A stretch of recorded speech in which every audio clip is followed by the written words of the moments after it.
All right, what's up, everybody? Welcome to the Ref Room. I am Scott Smokin' Sills, joined by our local referee-in-chief, Mr. Brad Baumrock. Good to see you, my friend. How you doing? Living the dream. How about you? The music gonna go off? Yeah, you just got to turn it off. That's all. We're getting a couple-minute late start today. What can I tell you? It's busy around here.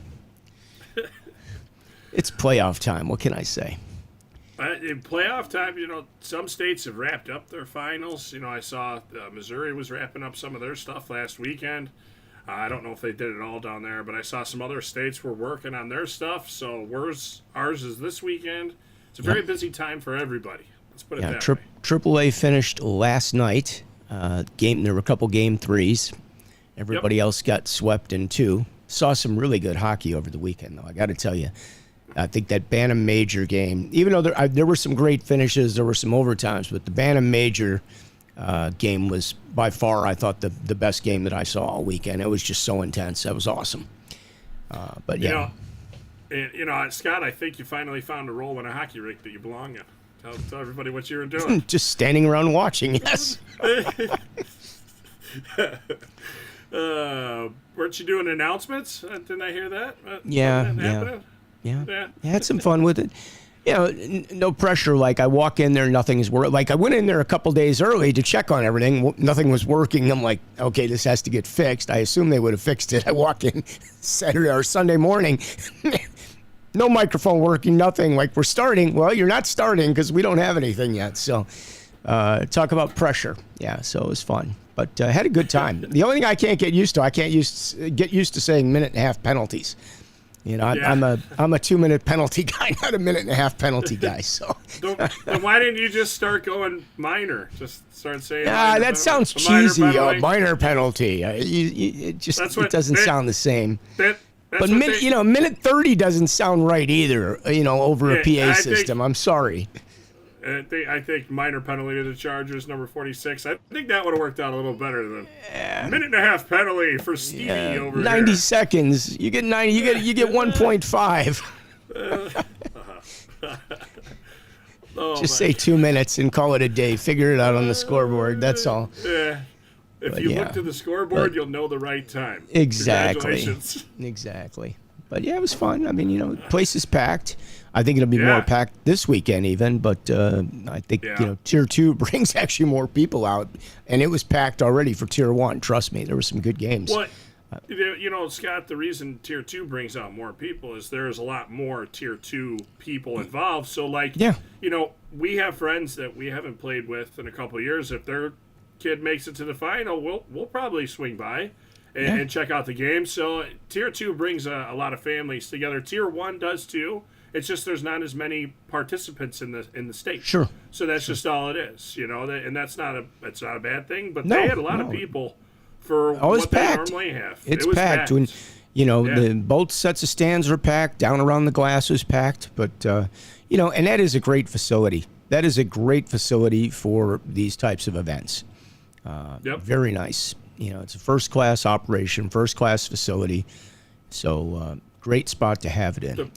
I got to think that some of the other, the other tournament could move over there too. Or I know they're building a new one in Rosemont, and that could be a pretty good location too. It's same people that built Mount Prospect are building that.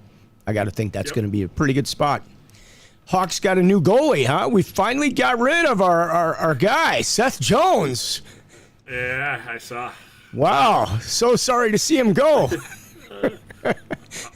All the fans are mourning him leaving Chicago. I know. Well, hang on. The question is, did anyone notice yet? And number two is, do they have the right TV channel in order to know? I know you. Well, yeah, that's another story. Yeah, there's something up there today about the Hawks. I didn't want to go digging into it too quickly, but anyway, I guess they're paying 25% of his salary to get rid of him. So. Yeah, that sounds about right. Yeah. Sad but true. To be honest with you, that they got away that cheap, I think is a win. I was actually surprised that there were. I think Toronto was looking at getting him. I think to get him, Columbus was looking at getting him. Where did they deal him to? I didn't see. He went to Florida. He went to the Panthers. So I believe Who sees newspaper? I mean, who sees TV? I don't get a chance to watch anything. That's a because good point. I spend 14, 15 hours a day in an arena. So I'm just going off what I've seen on the internet or heard, and that's about it. But so I heard Saturday, Scott, was absolutely gorgeous outside. I wouldn't know. I was in the rink from 7:30 in the morning until I left. At it was so busy for me. I worked a show on Friday night, so I didn't get home until after midnight. Get to bed at 2. I had to get up at 5:30. 5:30. Yeah. Well, and I didn't sleep well because I don't sleep well anytime I've got an alarm set. I'm not a morning guy. I'll be honest with you. All you people out there watching out there, I'm not a morning guy. Okay. Question is, are you coming this weekend? Yeah, Saturday and Sunday. All right. Hang on. I got a real shocker for you. Yeah, here's a real good shocker. Sunday, the clock's moved forward. So, the question is how many people that have that morning game, that's championship weekend. I wonder how many people are late for that, if anybody. Probably not. But, do we have referees that are late for that because they forget to spring forward? Do we have players that are late? Do we have coaches that are late? Do we have grandparents that are late? So we have had, I do remember there was a coach once, because it used to always be the high school weekend that this would take place. Because remember, it used to be later. Yeah. And I remember I was working, in the first game, I think at that time was like 7 a.m. It was something just ridiculous. And we're there and we're playing the game, and he shows up like halfway through the second period. He comes across the ice on the east rink, so you have to actually walk across the ice where we're at to get to the rink. He gets on the bench. 30 seconds, maybe 30 seconds. So this would have been the Bensonville rink if you got to walk across the ice. So on the east side, it's maybe 30 seconds into the game. Yeah. Boom, he goes off on the line on the Lions person. Yada yada yada. He goes off. I'm reffing, and the Lions works in the A. He's a good friend too at the time, and I'm like, he's like, I got it. Like, he's talking to him. I'm like, he'll settle this down, whatever. All of a sudden, it's taken a while. And I'm like, what is going on? Like, this is really weird. So I start walking over there, or start skating over there, and on the way by, the linesman goes, you'll never believe what he just said. Bench him. Okay. So I bench him, right? So what does this lead to? Me throwing him out. So he was there for like a grand total of 30 seconds. Then we went back into play. About 10 seconds after that, he started screaming at the Lions person off the ice. So then we threw him out of the entire building. He was there. He drove all the way in to be an hour late to leave, after being there for 30 seconds. Well, let's talk about what the rule is for somebody that's been ejected from a game or is suspended. That's up to the affiliates. So okay. When you're removed from the playing area, so like the benches, scorekeeper, like some people try to go on the time clock. You can't go in there. You can't go on the penalty benches. Any part of the playing surface you're not allowed to be in. Some of the affiliates say you have to leave and go outside. Some of them allow you to stay. Also, sometimes it really depends on what kind of ruckus you made, and is anybody going to want you in that building? So they may just remove you all the way. So it's really one of those things where it's, we're going to go with that's a moment that if the officials need to get them entirely out of the building, they do. Yeah. And let's just leave it at that, because it's a tough situation for everybody, including the person that's upset. Of course. So I don't want to cause any problems with that. But I would just say, if you get ejected, leave the playing surface and mind your P's and Q's after you leave. That's what I would say, just in general.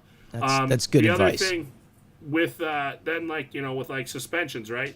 They're not allowed to have contact with their team during that. They can't go in the locker room beforehand. They can't, be on the bench. They can't be in between periods in the locker room, stuff like that. So, but that's a league thing at that point. That has nothing to do with the officials. So, officials stay out of that stuff. Don't go looking for smoke when there's no fire. That's the way I look at it.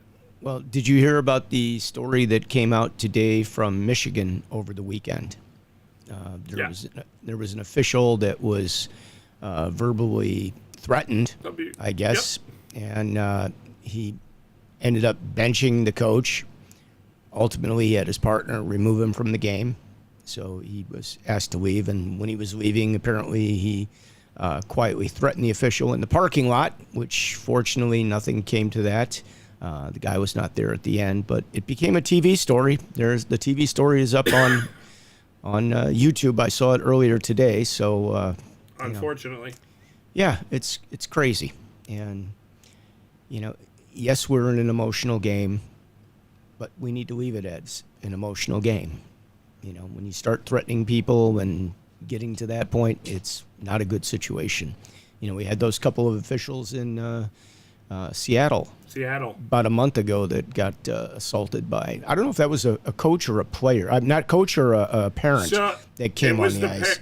It was the parent. So that's what I thought it was. But I read the whole booking sheet. So it just seemed weird when I saw the video how he got on the ice so easily and so quickly to get at the officials.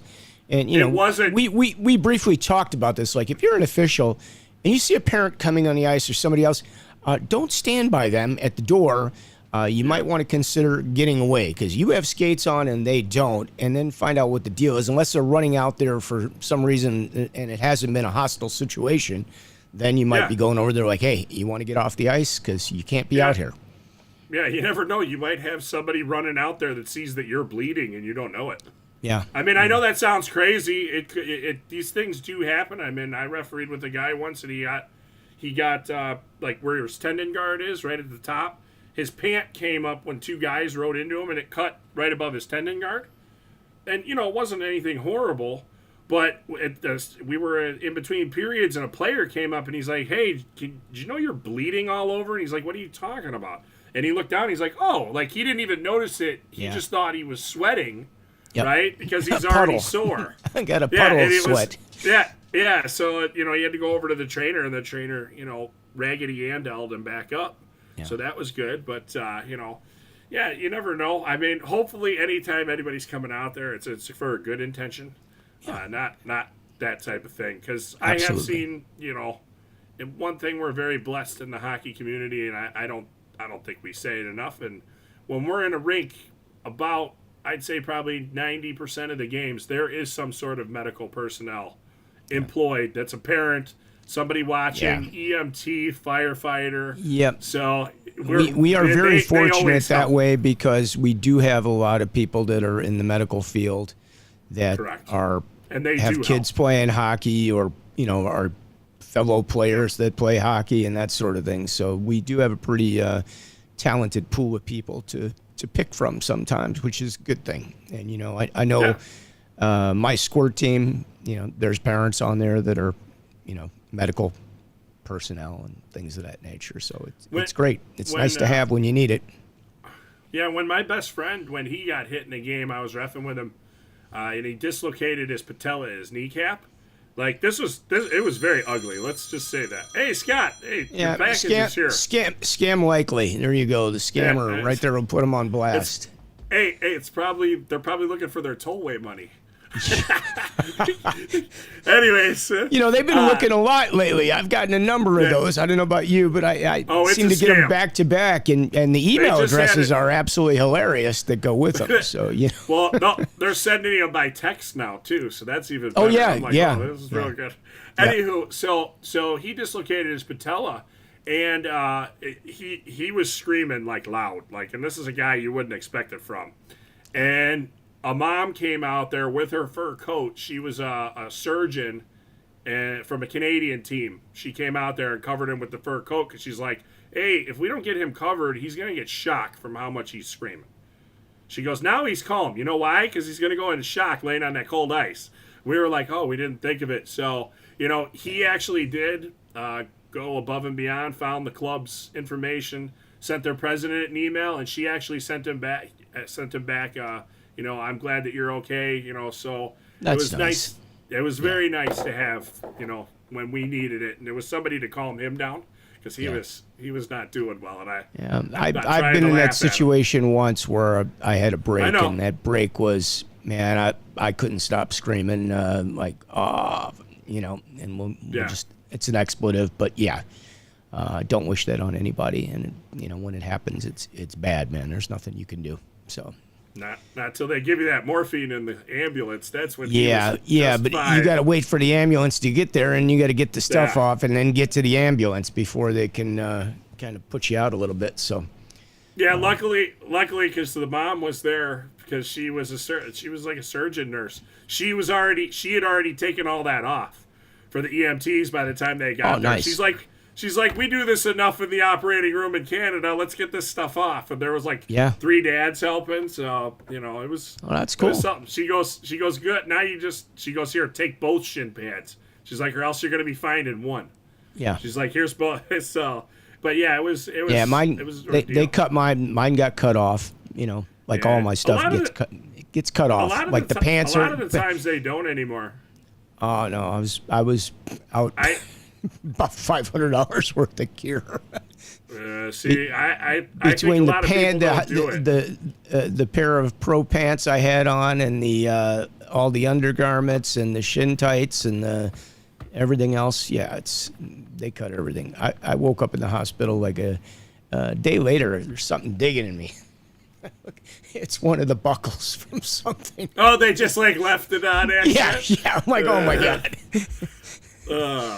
Anyways, so everybody's finishing up finals. So now, depending on your area, you may have to go to districts. That's what we got going on here. Not this upcoming weekend, the weekend after. Women's districts are going to be here for Tier 1 and Tier 2 for the Central District. And the men's is down in St. Louis. Nice. So that'll be busy weekends. Last busy weekend here in Chicago. And then we're really going to culminate the thing up. We're gonna have our United Center, all 5 games on Sunday, and I'm excited. I can't believe it's here already. And that's the first time we've had 5 games at the United Center. Normally we have 3 games, so this time we have 5 games. So we've got the whole day. And I believe Nihil, is it on Saturday or Sunday that they have their this Sunday they're having their finals for their Premier Select because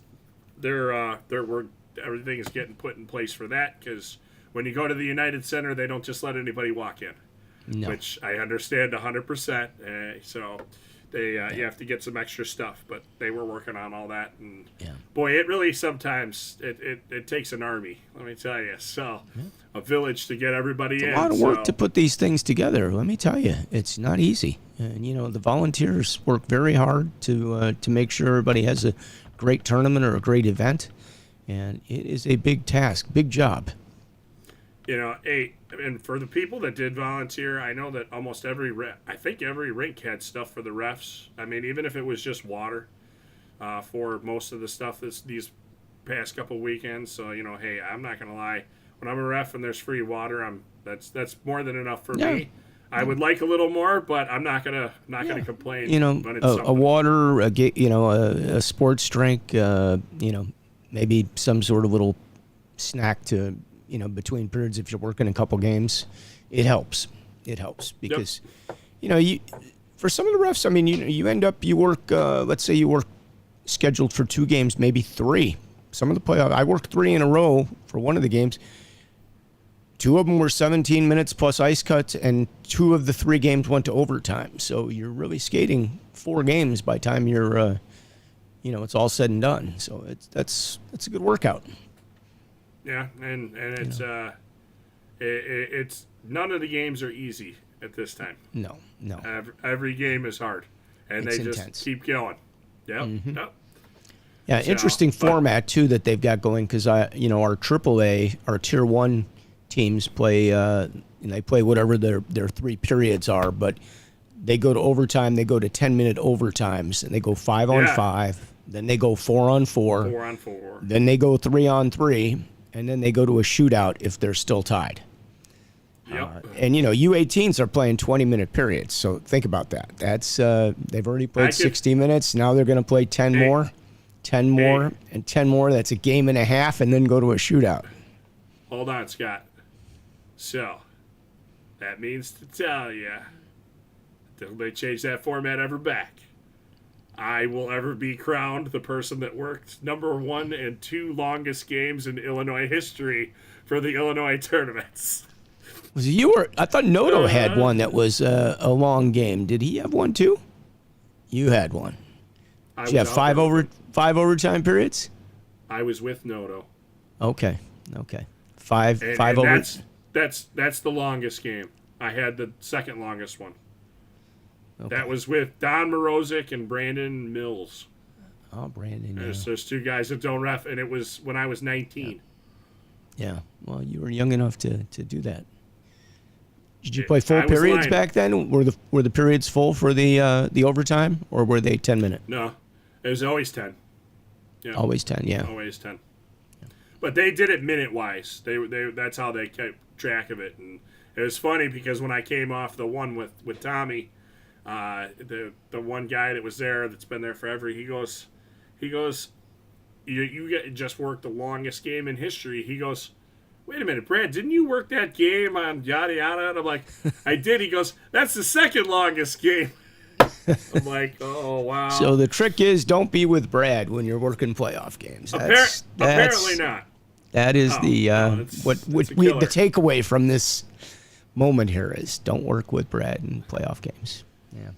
Yeah.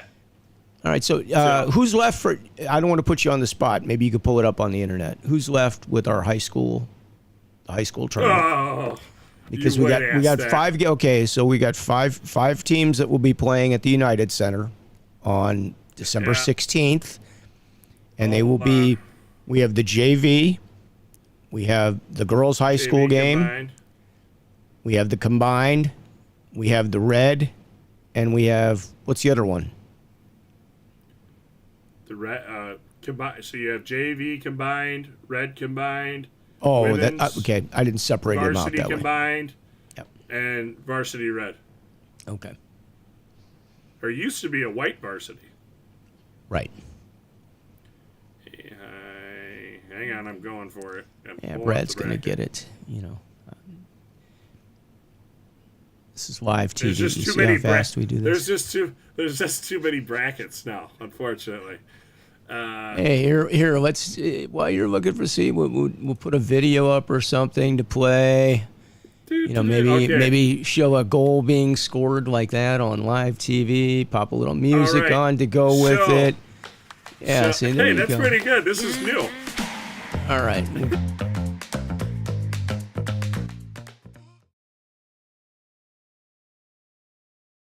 We go. So in the red, it's New Trier Green versus Viter. Green and Viter. I think that we had that predicted. I had 2 teams that could go up against Green. I had Viter and I had Ignatius. So I think that was a pretty good guess. All right, let's see where we are on the rest of them. It's not cooperating with me. Hang on here. That should be a good game. I mean, Viter, I've seen them play some really good hockey this year, some good games. They can play pretty intense. Okay, there's the one side. Give me the other side. And we'll go back to showing another goal scorer. Look at that. Live. See that? I see it. All right, and then it's Bennett and Loyola Gold. See, I told Bennett. I'm telling you, Bennett Catholic looks League. And Bennett. Little Catholic League action. Bennett looks like they got a really good JV team for next year. They're going to be tough. I think I'm going to go out on a whim. So it's Bennett against who? Loyola Gold. Loyola Gold. Yeah. Yeah, that'd be a good game. Three Catholic League teams. Yep. No, two SHLs and because Viter still plays both, don't they? Yes. Yeah. Well, Viter's playing. Do they play both, or they're playing like in a prep league or something? They got a prep league that they're playing in, plus the SHL. So I know they're playing like 80 games a season. They're playing a lot of hockey. All right. So Sunday we got BGHW in Maine. And District 200 and 204 against Chicago North. Chicago North's been there quite a few times in those semis. North has been to the finals the last 2 years, I believe. 2 years, right? And they're good again. So, what is the team? What is that team called? The two that are the district combined. That's called something else. Yeah, it's like the Blue Hawks. Is it not the DuPage Stars? Is it? It might. I don't know. I'm not sure about that. So I confuse when you have just like district numbers on there. I get and don't get them right. So, but Chicago North is. Say that somebody. I've had a bunch of their games this year. They look good. They're solid. So I expect them to make a run. Yeah, and when you give me numbers, I'm screwed. I know. Yeah. Like, and it doesn't show up on our website the same, so that's the worst. Right. What do we got for JV? Right. I think York is playing tonight against Lake Forest, if I'm not mistaken. So, the women's. Green is playing Fenwick on Monday. Okay. And Barrington is playing Glenbrook. Barrington and Glenbrook. Okay. So, are the two girls, the sisters, still on the Barrington team, or did they graduate? I do not know, honestly. Because there are two girls that just dominated everything last year. They were really good. So they came from the Mission, I believe. But yeah. So there's some good games left. What are you looking for now? The JV? Yeah, it's Providence and I think New Trier. I think that's it. It won't. And New Trier. And York and Lake Forest, is that right? Won't scroll around. I'm not sure if that was a state game or if that was a league game. So Lake Forest and Loyola tonight, or on the Saturday the 8th. Okay, then the game tonight that I saw for York must be a league game then. League playoffs. Because it was a game 3. It was a game 3, so it wouldn't have been a state game. So yeah. Okay. And there's a little bit of the updates for what we have going on here. What's that? Combined is Prep and Plainfield. Okay. And Lincoln Way versus District 100 by 120 and 122. 205 and 207. Yeah, I don't know who that is. Lincoln Way is pretty good. I saw them had them against Oak Park this year. Yeah, Lincoln Way I saw them once. Yeah, they play pretty physical. Don't forget, there's one more bracket. I just don't know when their finals are. Okay.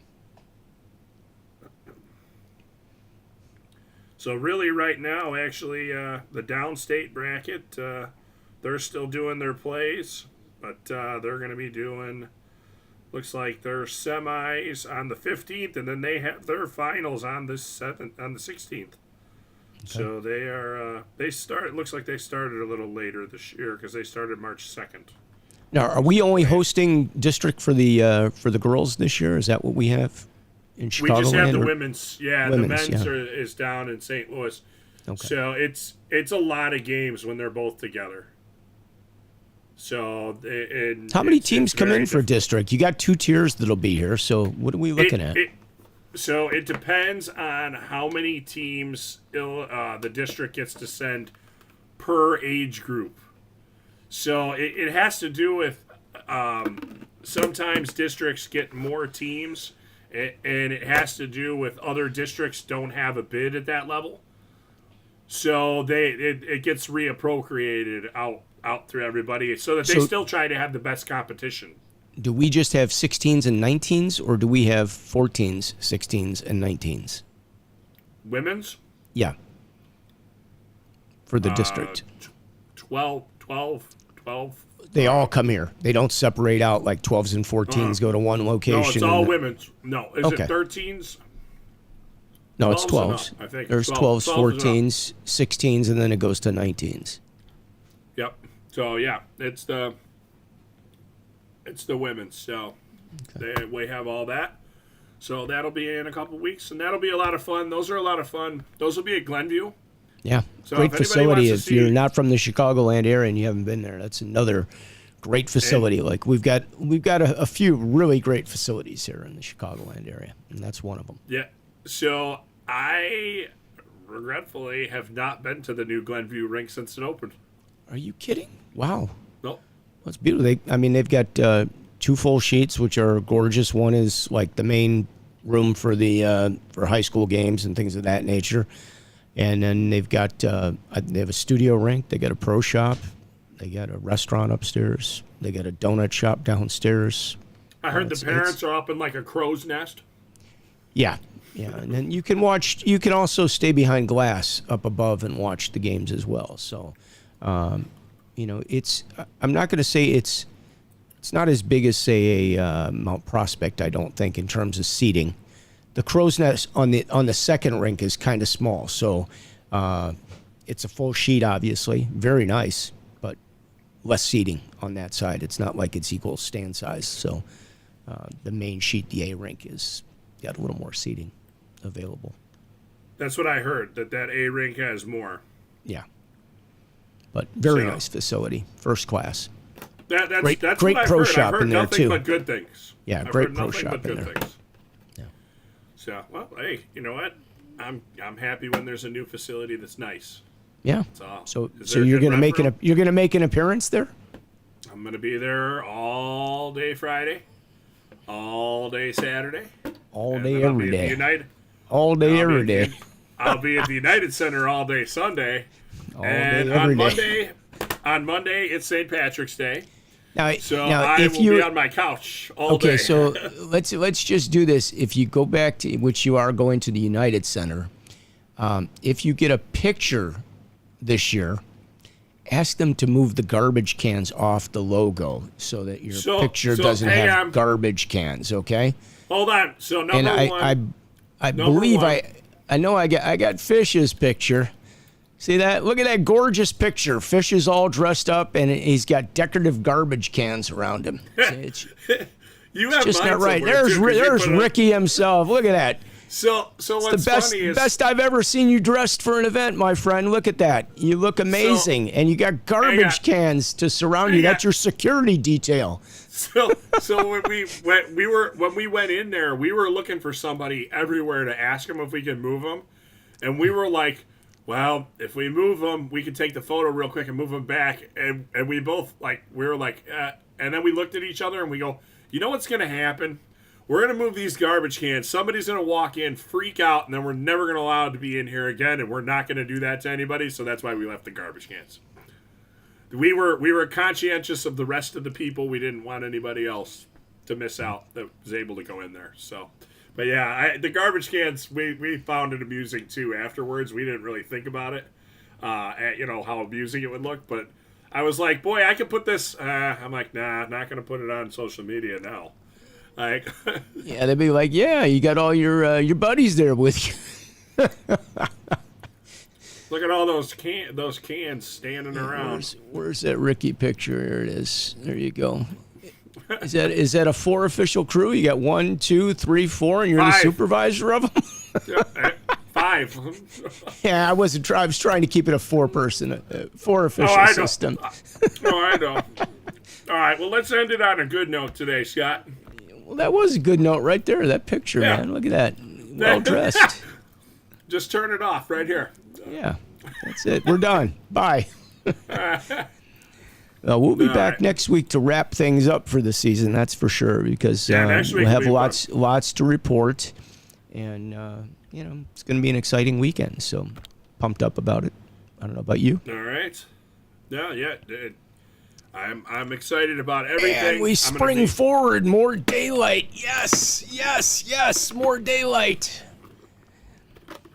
I'm not excited about losing that hour of sleep, I'll tell you that, because it does take its toll. But I'll be excited to have longer days. Can I say something? Something? Yeah. Pick a time and leave it. Now we're definitely done. What is that? Is that your smoke alarm? Yes, we are done. What are you cooking? What are you cooking that you're setting off the smoke? I'm not cooking. Nobody's cooking in here. All right. I wouldn't want to embarrass the individuals. Is this like a cliffhanger? We'll see if Brad survives this alarm. I'll survive. So, All right. Well, yeah, that is pretty friggin' annoying, I guess. So yeah. Oh, it there's stopped. one right in here. You're gonna be safe. You're gonna live. Don't worry, it'll go back on. All right. All right. On that note, since we know Brad is safe now. Have a good week. By the way, man, I saw Rachel and I saw Matt's wife at the games the other day. They were running around the rink, but didn't see you until later. I was then there. I saw you. Yeah, I only saw you for a couple seconds. And I was there for 7 hours. Yeah. Well, I'm stuck in that little cube Yeah. in the cold, getting hypothermia. It was cold. It was cold in there. Yeah. It's cold. I mean, it's cold. Still a nice The building. center rink And is colder than the north rink. I was on the north rink. I will tell you, their, center rink is colder.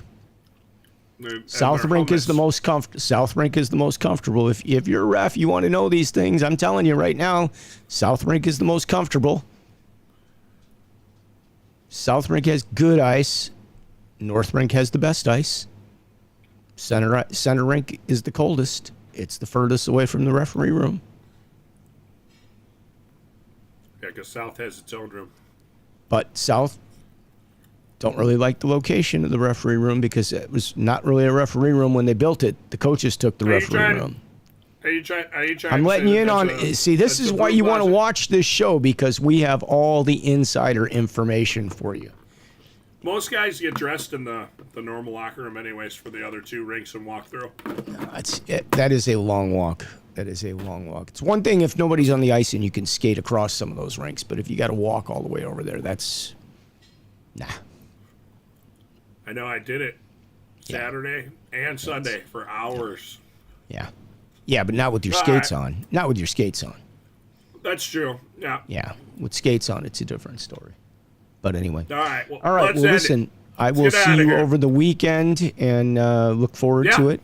And everybody else, for all the referees that are out there, look forward to seeing you at the rinks as well. And then all roads lead to championship at the United Center at some point. So coming up. Coming up. It'll be here before you know it. Our season is pretty much over.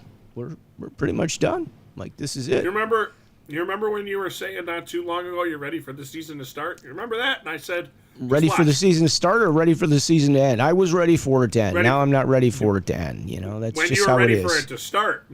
Yeah, I'm ready for it to start up again. So, it's one of the, it's a love-hate thing, because we put in so many hours and so many crazy situations that we're in all day long. It's like, you get used to it. It's stressful, but you miss it if you don't have it going on too. So it's just the way it is, right? That is very true. No, you're right. It's addicting. Like, everybody loves what we do.